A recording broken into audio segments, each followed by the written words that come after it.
बंगाल में ममता बनर्जी चुनाव हार गई हैं, ये बड़ी खबर है। लेकिन ये सुनिए, ममता बनर्जी का कहना है कि उनके साथ मारपीट हुई है, उनको लात से मारा गया है। ये बड़ा बयान है।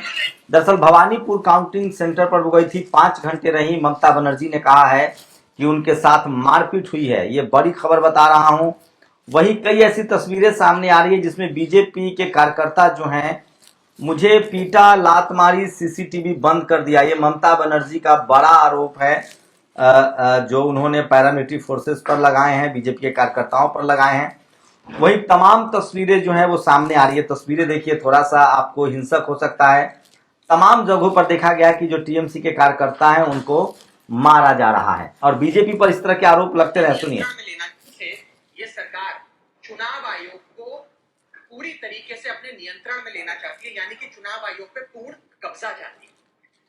मैम, चुनाव आयोग के 3 सदस्य होते हैं, एक मुख्य चुनाव आयुक्त यानी कि चीफ इलेक्शन कमिश्नर और 2 अतिरिक्त इलेक्शन कमिश्नर। इनकी चयन और नियुक्ति इस बिल के माध्यम से पूरी तरीके से सरकार के हाथों में आ जाएगी और वे जिसको चाहे वो पार्टी का शख्स हो, यस मैन हो, पार्टी मैन हो, जिस मर्जी को चाहे वे चुनाव आयुक्त बना सकते हैं। चुनाव आयोग की हमारे देश के चुनावों में बड़ी महत्वपूर्ण भूमिका है। किसका वोट बनेगा, किसका वोट कटेगा, ये चुनाव आयोग तय करता है। किस तारीख पे चुनाव होगा, कितने चरण में चुनाव होगा, ये चुनाव आयोग तय करता है। ईवीएम मशीन कहां भेजी जाएंगी, उसका नियंत्रण, उसका मैनेजमेंट। ये जो वीडियो मैंने आपको दिखाया, ये खुद राघव चड्ढा हैं जो बीजेपी में चले गए हैं, आम आदमी पार्टी के थे। ये उनका वीडियो है। तो ये सबसे बड़ी खबर बता रहा हूं। ममता बनर्जी पर हमले की बात उन्होंने कही है कि उनके कार्यकर्ताओं ने हमें मारा है और उनसे मारपीट हुई है। भवानीपुर से वो चुनाव लड़ रही हैं, वहां पर शुभेंदु अधिकारी भी हैं। तो ये बड़ा गंभीर आरोप है और सोशल मीडिया पर यह बात तेजी से फैल रही है। ममता बनर्जी 3 बार मुख्यमंत्री रही हैं और बंगाल में बीजेपी कार्यकर्ताओं पर बहुत ही गंभीर आरोप लग रहे हैं। तो इसी के साथ ये बड़ी खबर है, सोशल मीडिया पर यह खबर आग की तरह तैर रही है। ममता बनर्जी ने खुद कहा है कि मुझे पीटा, ये देखिए, मुझे पीटा, लात मारी, सीसीटीवी बंद कर दिया गया है।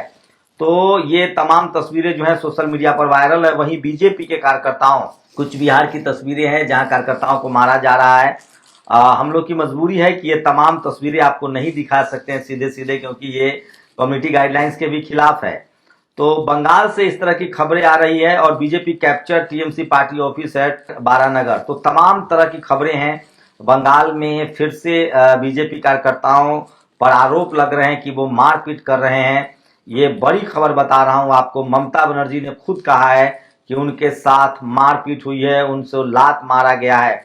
तो ये बड़ी खबर है, इस समय की सबसे बड़ी खबर है और इसको लेकर सोशल मीडिया पर तमाम लोग सवाल पूछ रहे हैं कि चुनाव में हार जीत लगा रहता है, लेकिन एक पूर्व मुख्यमंत्री के साथ इस तरह का व्यवहार नहीं होना चाहिए। कई जगह से तस्वीरें आई हैं, चाहे वो भवानीपुर हो या फिर आसनसोल हो, जहां बीजेपी कार्यकर्ताओं ने टीएमसी के कार्यकर्ताओं को मारा है, पीटा है। ये सबसे बड़ी खबर है। वहीं सोचिए कि इस चुनाव में लगभग दोनों दलों के बीच जो जीत का अंतर है, वो मैं बात करना चाहता हूं, उस पर फिर आगे बात करेंगे। ये जो तमाम लोग जो हैं वो ट्वीट कर रहे हैं, इंपॉर्टेंट स्टोरी मधुपुरन, 1.39 करोड़ वोट जो है वो बीजेपी को गए हैं, 1.26 करोड़ तृणमूल कांग्रेस को। गैप जो है 12 से 13 लाख है। वहीं शुरुआत में 90 लाख लोगों के वोटर लिस्ट से नाम काट दिए गए थे। Nearly 19 lakh voters were deleted in the process, including around 27 lakh who were under objection and had to reply for their voting rights. 27 lakh लोग वोट नहीं डाल पाए हैं। तो जो जीत का जो अंतर है, जीत में वोटों का जो फर्क है और जो नाम काटे गए हैं वो बहुत ही सेम है। और ममता बनर्जी ने कहा है कि 100 सीट लूट लिए गए।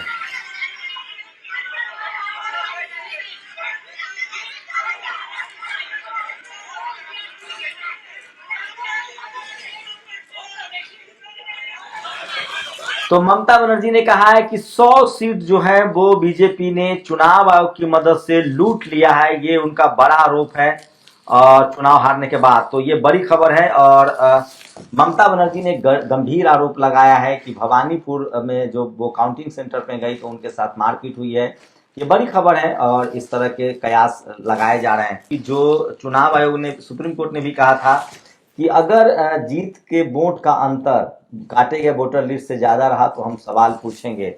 ये साफ हो गया है कि बीजेपी और तृणमूल कांग्रेस के बीच जो वोट का अंतर है वो वही अंतर है जितने लोग वोट जिनको नहीं डालने दिया गया। 27 लाख के आसपास लोगों को वोट नहीं डालने गया, 90 लाख लोगों का वोटर लिस्ट से नाम कट गया, 27 लाख लोग वोट जो है वो नहीं डाल पाए, उनको वेरिफिकेशन वो नहीं करा पाए। तो एक बड़ा खेल है इस देश में और ये तमाम बड़ी मुद्दे हैं, लेकिन सवाल है कि इस पर कौन बात करेगा। कहीं से कोई चुप्पी, चारों तरफ चुप्पी है, हालात इस तरह के हैं। वहीं मुख्यमंत्री को लेकर अब कयास लगाए जा रहे हैं। इसके बाद केरल में जो है वो भले कांग्रेस की सरकार आ गई हो, लेकिन तमाम लोग कह रहे हैं कि अगला निशाना जो है वो केरल होगा। तमिलनाडु में थलापति विजयन आए हैं, अगला निशाना केरल होगा। और ईवीएम को लेकर लोग लगातार सवाल उठा रहे हैं, चुनाव आयोग की भूमिका को लेकर सोशल मीडिया पर लगातार लोग ट्वीट कर रहे हैं। ममता बनर्जी ने भी बड़ा आरोप लगाया है। इससे पहले तमाम नेता चुनाव आयोग और ईवीएम पर आरोप लगाते रहे हैं। आप लोग की क्या प्रतिक्रिया, आप लोग बताइए। वहीं मुख्यमंत्री को लेकर कहा जा रहा है कि चूंकि यूपी में चुनाव है और वहाँ दलित समाज का वोट बड़ा इंपॉर्टेंट है, पंजाब में 42% दलित समाज का वोट है, ऐसे में देश को पहला दलित मुख्यमंत्री, बंगाल में भी वो पहला होंगे, अभी तक बंगाल में जनरल कैटेगरी के मुख्यमंत्री ज़्यादा बनते रहे हैं, तो दलित समाज के मुख्यमंत्री की कोशिश बीजेपी कर सकती है, वहाँ दलित समाज का मुख्यमंत्री हो सकता है। तो आज बंगाल में अगर 5 राज्यों के वोट की काउंटिंग थी और बंगाल में बीजेपी ने बड़ी जीत दर्ज की है। वहीं ममता बनर्जी का कहना है कि 100 सीटें लूट ली गई है और ये 100 सीटें जो हैं वो चुनाव आयोग की मदद से लूटी गई है। उन्होंने खुद के साथ मारपीट के आरोप भी लगाए हैं। ये सच है कि 2.5 लाख पैरामिलिट्री फोर्स की तैनाती की गई थी, ये भी सच है कि 90 लाख लोगों के वोटर लिस्ट से नाम काटे गए, ये भी सच है कि 27 लाख वोट जो है वो एडजुरेक्शन में रखा गया, वो लोग वोट नहीं डाल पाए। ये भी सच है कि लगातार वहाँ पैरामिलिट्री फोर्सेस की तैनाती हुई। तो ये सारे फैक्चुअल हैं जो चुनाव आयोग के सामने हैं, लेकिन सुप्रीम कोर्ट से इन तमाम मामलों की क्लीन चिट है। लेकिन सुप्रीम कोर्ट के एक जज साहब ने भी कहा था कि अगर वोट के अंतर और जीत के अंतर में उतना ही वोटों का फर्क हुआ जितने लोगों के नाम वोटर लिस्ट में वोट नहीं डालने दिए जा रहे, एक जज साहब ने तो यहाँ तक कहा था कि अगली बार डाल देना। ये तमाम सवाल हैं जो सवाल पूछा जा रहा है। लोकतंत्र में वोट की अपनी अहमियत है। अब इसके बाद ये खेल चैप्टर समाप्त हुआ है तो बंगाल में बीजेपी सत्ता में आ रही है।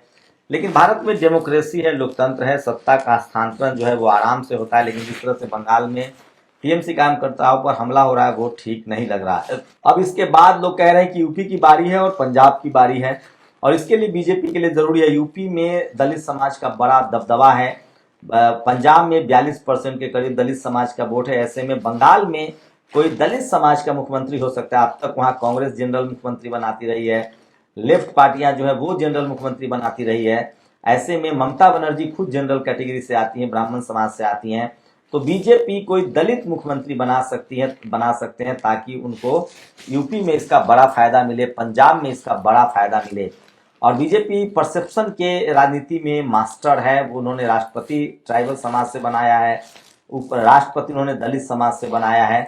तो ये कोई बड़ा फैसला बीजेपी ले सकती है। अब देखिए आगे क्या होता है, लेकिन सबकी नजर है।